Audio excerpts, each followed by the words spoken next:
I think Queen Elizabeth represents continuity between Britain's great past and its more middling present and future.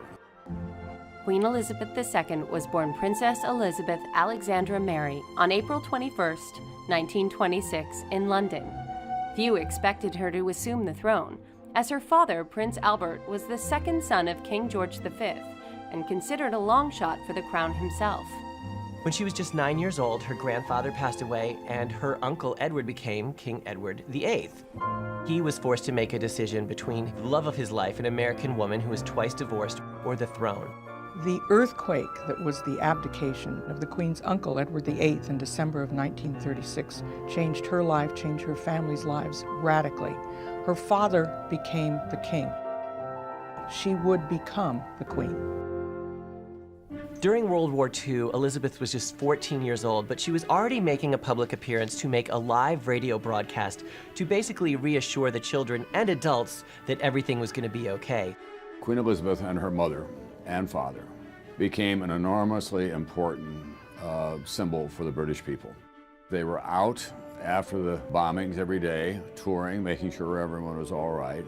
Queen Elizabeth and her sister, Margaret Rose, put on uniforms and worked in hospitals and other places. They rose to the occasion. In 1947, Elizabeth married her distant cousin Philip Mountbatten and began a family with the birth of Prince Charles in 1948 and then Princess Anne in 1950. On February 6, 1952, the Queen's father died, and she automatically became queen. One of the very first things that Queen Elizabeth did differently was to televise her coronation in 1953. It's the first time that had ever been done. And she actually began having weekly meetings with the Prime Minister, and that actually continues to this day.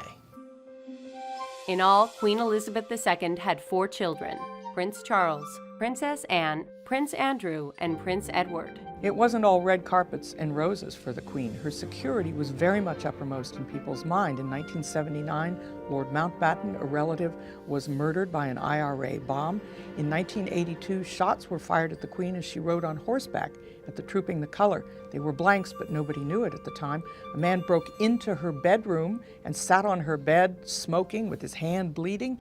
The early 1980s also brought the marriage of her son, Prince Charles, to Lady Diana Spencer, who soon gave the Queen additional heirs to the throne, with Prince William's birth in 1982 and Prince Harry's in 1984. 1992 was a rather scandalous year, and Queen Elizabeth referred to it often as Annus Horribilis. It was the year that Charles and Andrew separated from their wives, and Anne had actually divorced.